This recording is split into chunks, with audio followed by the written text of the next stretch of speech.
एक घटना याद आती है, बड़ी पुरानी घटना है। उसी दौर की जिसे तुम स्वर्ण युग कहते हो।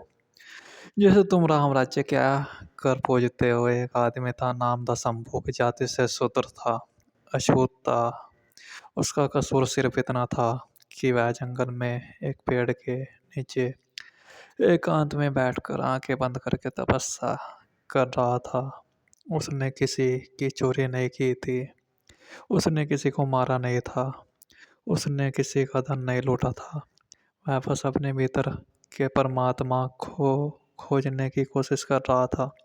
वो ध्यान कर रहा था, लेकिन यह खबर तुम्हारे महान ऋषियों को लग गई। वे दौड़े दौड़े राजा राम के पास गए, अयोध्या के महल में। और उन्होंने जाकर क्या कहा? उन्होंने कहा, अनर्थ हो गया महाराज, घोर अनर्थ। एक शूद्र तपस्या कर रहा है। अगर एक शूद्र तपस्या करेगा, अगर एक नीच जाति का आदमी ज्ञान पालेगा तो धर्म भ्रष्ट हो जाएगा, राज्य पर मुसीबत आ जाएगी, अकाल पड़ जाएगा। जरा सोचो इस मानसिकता को। एक आदमी का ध्यान करना राज्य के लिए खतरा बन गया। और तुम जानते हो तुम्हारी मर्यादा। पुरुषोत्तम राम ने क्या किया? क्या उन्होंने उन शिष्यों को डांटा? क्या उन्होंने कहा कि परमात्मा पर सब कहा गया? क्या उन्होंने कहा कि सूरज की रोशनी और परमात्मा का द्वार सबके लिए खुला है? नहीं, राम अपने रथ लेकर जंगल गए। उन्होंने देखा कि सम्मुख ध्यान में लीन है, शांत बैठा है। और उन्होंने बिना उसे जगाए, बिना उससे बात किए अपनी तलवार निकाली और हे की झटके में उस तपस्वी का सिर धड़ से अलग कर दिया। सिर्फ इसलिए कि वह शूद्र था, सिर्फ इसलिए कि उसे ज्ञान पाने का कोई हक नहीं था। उसे सिर्फ सेवा करने के लिए, गुलाम बनने के लिए पैदा किया गया था। अब मैं तुमसे पूछता हूँ, क्या इस इतिहास पर गर्व करूँ, उस कटी हुई गर्दन पर गर्व करूँ, या उस तलवार पर गर्व करूँ जिसने एक निर्दोष को सिर्फ उसकी जाति के कारण मार डाला? तुम मुझे किससे सुनाते हो कि हम जगत गुरु थे, हम दुनिया को ज्ञान देते थे? अरे शर्म करो। जिस देश में एक इंसान को इंसान की सजा, वो नई जगत अपराधी है, वह शंभू का आज भी सवाल पूछ रहा है। उसका कटा हुआ सिर सिर आज भी तुम्हारे इतिहास के पन्नों से जाग रहा है। लेकिन तुम उस पन्ने को पलट देते हो। तुम राम राज्य के गीत गाते हो, लेकिन शंभू की चीखें तुम्हें सुनाई नहीं देती। तुमने इतिहास पढ़ा नहीं, तुम्हें इतिहास रटाया गया है। एक झूठा मक्कारी भरा इतिहास। आज जरा उस इतिहास के पन्ने पलटो। तुम्हें वहाँ फूलों की खुशबू नहीं, सदियों पुराना जमा हुआ खून और मवाद मिलेगा। तुम्हें वहाँ सड़ी हुई लाशें मिलेगी जिन पर तुमने महानता का इत्र छिड़क रखा है। आओ आज तुम्हारे उस गौरव का पोस्टमार्टम करते हैं। आओ देखे कि उस सुनहरे पर्दे के पीछे कितना अंधेरा छिपा है। और तुम सिर्फ राम राज्य पर क्यों रुकते हो? थोड़ा और करीब से देखो, अपनी इन आदर्श कहानियों को देखो जिन्हें तुम अपने बच्चों को सुनाते हो। क्या तुम्हें सीता याद है, राम की पत्नी, वह स्त्री जिसने 14 साल तक जंगल में अपने पति का साथ दिया, जिसने रावण की लंका में रहकर भी अपनी पवित्रता बचाई, अग्नि परीक्षा दी, आग में ऐसे गुजर कर साबित किया कि वह पवित्र है? लेकिन फिर क्या हुआ? एक धोबी राज्य का एक मामूली सा धोबी अपनी पत्नी से लड़ते हुए क्या देता है कि मैं राम नहीं हूँ जो पराए घर में रही पत्नी को रख लो, सिर्फ एक धोबी की बात सुनकर। सिर्फ अपनी लोग लाज बचाने के लिए राम ने अपनी गर्भवती पत्नी को, जिस जिसे सबसे ज्यादा उनकी जरूरत थी, जंगल में निकाल दिया नितांत अकेले जंगली जानवरों के बीच। क्या यह पुरुष है? क्या यह मर्दानगी है? क्या एक राजा का, एक पति का यही धर्म है? तुम कहते हो प्राण जाए पर वचन न जाए। यहाँ तो प्राण भी नहीं जा रहे थे, सिर्फ थोड़ी सी बदनामी के डर से। तुमने प्रेम की हत्या कर दी, तुमने जिम्मेदारी की हत्या कर दी। अगर आज इसी वक्त तुम्हारा पड़ोसी अपनी गर्भवती पत्नी को सिर्फ लोगों के ताने सुनकर घर से निकाल दे, तो तुम क्या करोगे? तुम उसे पुलिस के हवाले करोगे, तुम उसे जेल भेजोगे, तुम उसे नीच कहोगे। लेकिन क्योंकि वह हजारों साल पहले हुआ और क्योंकि वह एक राजा ने किया, तो वो महान त्याग हो गया। यह त्याग नहीं था, यह क्रूरता थी। और इस क्रूरता पर गर्व करना मानसिक दिवालापन है। और आगे बढ़ो, महाभारत की तरफ देखो, जिस ग्रंथ को तुम पंचम वेद कहते हो, जिस पर तुम छाती ठोकते हो, वहाँ तुम्हारे तथाकथित धर्मपुत्र युधिष्ठिर है धर्मराज।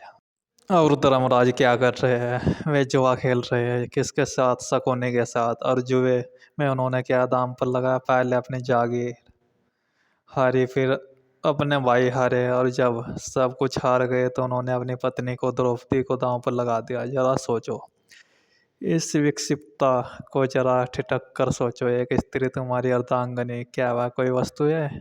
क्या वह कोई कुर्सी मेज है?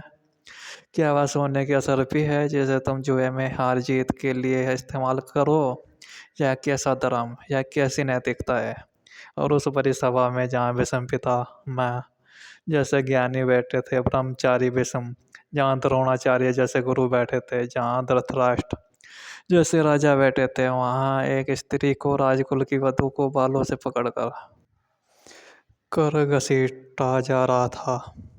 उसका चेहरा रण हो रहा था। उसे नंगा करने की कोशिश की जा रही थी। और वे सब ज्ञानी, वे सब सूरवीर, वे सब सिर झुकाए बैठे थे। किसी की जुबान नहीं खुली, किसी की तलवार में से बाहर नहीं आई। सब धर्म की दुआई दे रहे थे। हम वचन से बंधे हैं, थू है ऐसे धर्म पर, थू है ऐसे वचनों पर जो एक स्त्री की इज्जत ना बचा सके। वह सभा वीरों की सभा नहीं थी, वह नपुंसकों की सभा थी, कायरों की भेंट थी। और तुम मुझसे कहते हो कि मैं उस इतिहास पर गर्व करूं, उस कायरता को मैं महान संस्कृति कहूँ। तुम कहते हो यत्र नारी स्तु पूजनते रमनते तत्र देवता, जहाँ नारी की पूजा होती है वहाँ देवता रमते हैं। बंद करो यह पाखंड, यह श्लोक सिर्फ किताबों में अच्छा लगता है। हकीकत यह है कि तुम्हारे इतिहास में नारी कभी फौजी नहीं गई। वह हमेशा या तो भोगी गई, या जलाई गई, या जुए में हारी गई। और उसी महाभारत में एक लड़का था, एकलव्य, भील का एक लड़का आदिवासी। उसमें प्रतिभा थी, वो अर्जुन से भी बड़ा धनुर्धर था। उसने सिर्फ मिट्टी की मूर्ति बनाकर धनुर्विद्या सीख ली थी। लेकिन तुम्हारे महान गुरु द्रोणाचार्य वे यह बर्दाश्त नहीं कर सके कि एक नीच जाति का लड़का, एक क्षत्रिय राजकुमार अर्जुन से आगे निकल जाए। तो उन्होंने कहा, क्या किया? उन्होंने गुरु दक्षिणा के नाम पर उसका अंगूठा मांग लिया। यह गुरु दक्षिणा थी नहीं, यह राजनीतिक हत्या थी, एक प्रतिभा की हत्या थी। ताकि आरक्षण बना रहे, ताकि अक्षत्रिय ही श्रेष्ठ बना रहे, तुम उस द्रोणाचार्य के नाम पर आज भी पुरस्कार देते हो। शर्म नहीं आती? उसने एक बच्चे का भविष्य काट दिया सिर्फ उसकी जाति देखकर। यह तुम्हारा गौरवशाली इतिहास है? नहीं मेरे भाई, नहीं। यह अपराधों की एक लंबी श्रृंखला है जिसे तुमने धर्म का कवर चढ़ाकर छिपा रखा है। आज उस कब्र को पाड़ने का वक्त आ गया है। और अगर तुम्हारा इतिहास इतना ही महान था, अगर तुम सच में सोने की चिड़िया थे, अगर तुम्हारे राजा इतने ही सूरवीर थे, इतने ही पराक्रमी थे, तो एक छोटा सा प्रश्न मेरा कलेजा चीरता है। और तुम्हारे कलेजे को भी चीरना चाहिए। वो प्रश्न यह है, तो फिर तुम गुलाम क्यों बने? यह सवाल चुभता है ना? लेकिन चुभना चाहिएगा, ऊपर नमक लगना जरूरी है, तभी तुम जागोगे। 2000 साल की गुलामी, दुनिया की किसी और कौम ने, किसी और देश ने इतनी लंबी, इतनी अनवरत गुलामी नहीं झेली। तुमने तो गुलामी का विश्व कीर्तिमान बना दिया। जरा देखो अपने अतीत को। सिकंदर आया, हूण आए, कुषाण आए, मुगल आए, पठान आए, अंग्रेज आए, पुर्तगाली आए, फ्रांसीसी आए। यह तो एक सराय बन गई। जिसका मन किया वो अंदर चला आया, जिसका मन किया उसने तुम्हें पीटा, जिसका मन किया उसने उसने तुम्हारी गर्दन पर पैर रखकर राज किया। और तुम सिर झुकाकर खड़े रहे। क्यों? क्या तुम्हारे पास भुजाएं नहीं थी? क्या तुम्हारे पास तलवारें नहीं थी? मुट्ठी भर अंग्रेज आए थे, सिर्फ मुट्ठी भर तराजू लेकर आए थे दुकानदार बनकर। और तुम 33 करोड़ थे, 33 करोड़ का विशाल महासागर, और मुट्ठी भर विदेशी दुकानदार।